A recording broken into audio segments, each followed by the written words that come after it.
भारत माता की, भारत माता की।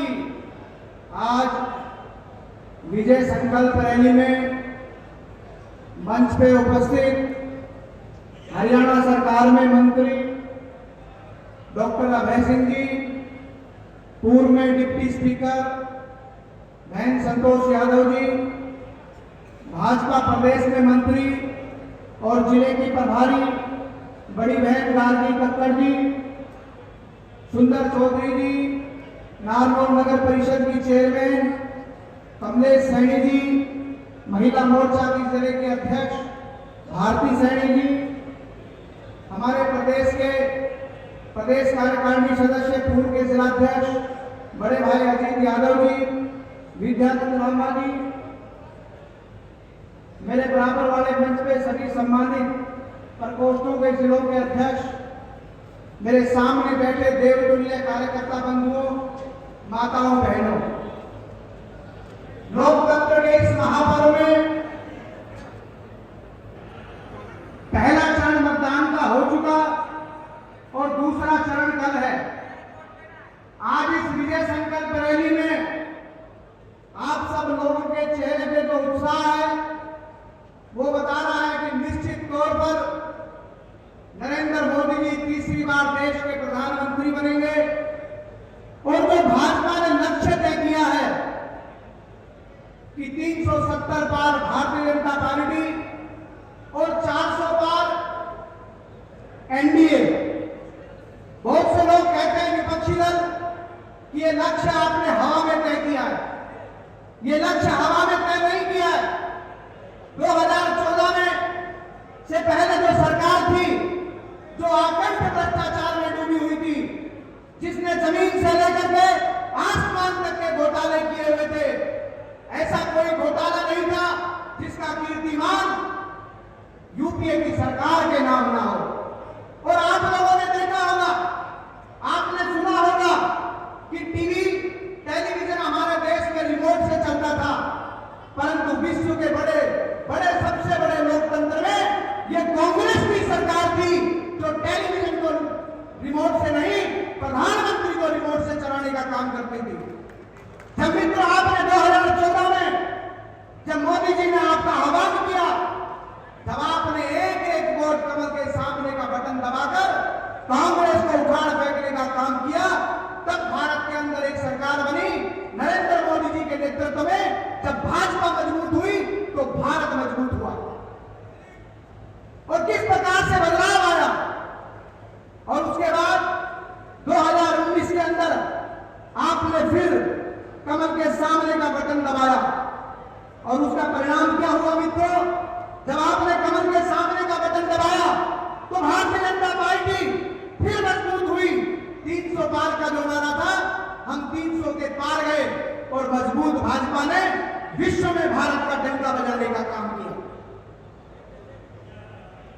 फ्रांस का प्रधानमंत्री आपके प्रधानमंत्री की गाड़ी ड्राइव करता है। अमेरिका का राष्ट्रपति पीछे से पीठ थपथपाता है कि मोदी जी मैं भी हूं, मेरी भी राम राम ले लो। ऑस्ट्रेलिया का प्रधानमंत्री राष्ट्रपति प्रधानमंत्री जी को बोस बोलता है। ये आपके वोट की ताकत थी मित्रों, जो 2019 में आपने कमल के सामने का बटन दबाया था, उसकी ताकत से विश्व में ताकतवर देश, विश्व में ताकतवर प्रधानमंत्री बनकर के नरेंद्र मोदी जी ने हमारे परचम को लहराने का काम किया। और ये जो 2024 का जो लोकतंत्र का महापर्व है, जो ये चुनाव शुरू हो रहा है, ये चुनाव हमारे विकसित भारत की नींव रखने का चुनाव है। जो नींव 2014 में रखी थी, उसका चुनाव है 2024 का, विकसित भारत बनाने का चुनाव है। और जो लोग कहते हैं कि क्या किया है मोदी जी ने, वो एक बार अपने ज्ञान के चक्षु खोल ले, अपने नेत्रों को खोल करके देखे कि 2014 से पहले का भारत कैसा था और 2014 के बाद का भारत कैसा था। 2014 से पहले हम 11वीं अर्थव्यवस्था हुआ करते और 2014 के बाद आज हिंदुस्तान 5वीं अर्थव्यवस्था है, 5वीं मित्रों। 2014 से पहले पूरे हिंदुस्तान के 5 शहरों में मेट्रो स्टेशन हुआ करते थे, मेट्रो ट्रेन चलती थी। और आज देश के 20 शहरों में मेट्रो ट्रेन चलती है। 2014 से पहले जितने एम्स थे उससे 4 गुना एम्स बढ़े, जितने मेडिकल कॉलेज थे उससे 4 गुना मेडिकल कॉलेज बने। 2014 से पहले जितनी आईआईटी थी 7 आईआईटी 60 साल में और 8 आईआईटी 8 साल में, क्योंकि 10 साल के अंदर 2 साल कोविड का काल था, जब आदमी से नहीं मिलता था, व्यक्ति से दूरी बना रखी थी। उस काल को अगर हम छोड़ दें तो हमने 8 वर्षों में 8 आईआईटी दी इस देश को। मित्रों, तो 400 पार का नारा कोई हमने हदर में नहीं लगाया। हमारे पास संगठन है, हमारे पास जहां राष्ट्रीय अध्यक्ष के रूप में जगत प्रकाश नड्डा जी हैं, वहीं देश के यशस्वी प्रधानमंत्री के रूप में एक ऐसा बब्बर शेर, वो जिस भी देश में उतरता है तो उस पूरे देश की जनता उसको देखने के लिए उमड़ जाती है, ऐसे यशस्वी नरेंद्र मोदी जी। और हरियाणा के अंदर 9 वर्षों तक हमारे बीच में 9.5 साल माननीय मनोहर लाल जी की सरकार ने देश को, हरियाणा को बिना खर्ची की समान विकास की सरकार दी। उसके दम पर हम कहते हैं कि 400 पार एनडीए जाएगा, 370 पार भारतीय जनता पार्टी जाएगी। और तो और हरियाणा के अंदर भी पूरे देश के अंदर अगर राजनीतिक रूप से देखें विश्व की सबसे बड़ी पार्टी भारतीय जनता पार्टी है। और मित्रों, राष्ट्रीय अध्यक्ष से लेकर हमारे पन्ने के भी प्रमुख हैं, हमारे पन्ने का भी प्रमुख है, वो अपने पन्ने की चिंता करता है कि मेरे पन्ने में जो 60 वोट है इसके घर घर तक मैं जाऊंगा, कमल के फूल की अलग मैं लगाऊंगा। ये ताकत है जिसके ऊपर कहते हैं कि हम 400 पार जाने का काम करेंगे। और मित्रों, आप देख ही रहे हो कांग्रेस का एजेंडा।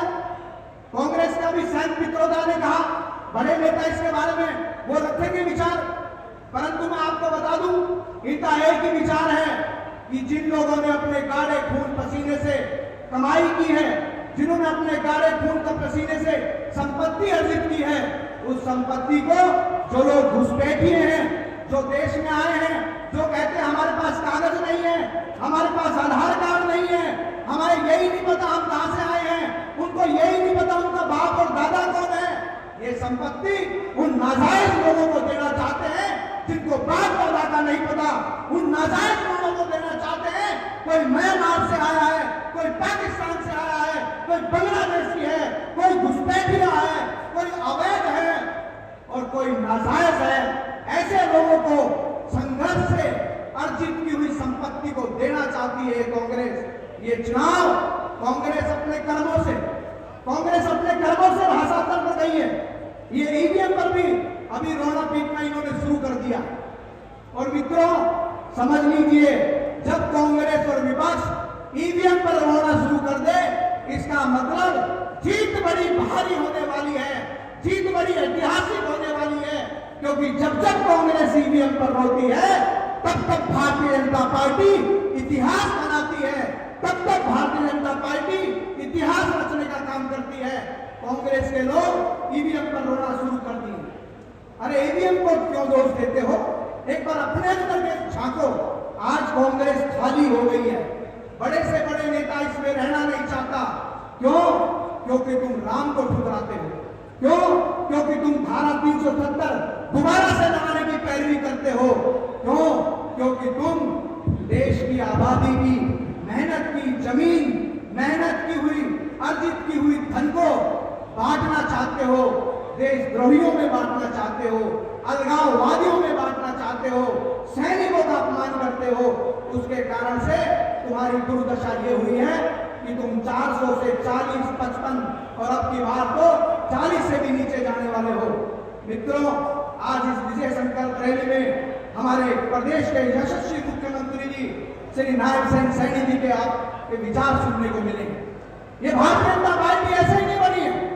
एक एक कार्यकर्ता, जब हमारी 2 सीट आती थी, खून पसीने से ऐसे कई कार्यकर्ता बैठे होंगे जिनका लोग मजाक उड़ाया करते, परिहास उड़ाया करते कि किस पार्टी में हो, ये पार्टी तो अगले 200 सालों में नहीं आएगी।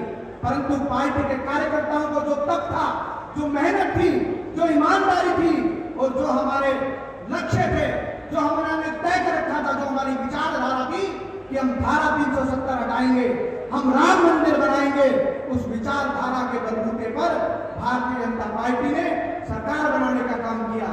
मित्रों, मैं अपनी वाणी को विराम दूंगा और निश्चित तौर पर जो जन सैलाब आज इस रैली में पहुंचा है, सभी ने तय कर लिया है। धर्मवीर जी जो हमारे सांसद हैं, तीसरी बार ये रिकॉर्ड मतों से जीतने वाले हैं। मैं अपनी वाणी को विराम देता हूं और निश्चित तौर पर आपका उत्साह बता रहा है कि भिवानी महेंद्रगढ़ से हमारी तीसरी बार विजय होगी। हरियाणा में 10 की 10 सीटों पर कमल खिलाने का काम करेंगे। जय भारत, जय हिंद।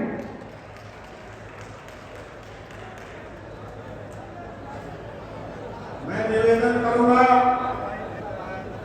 कि राजपूत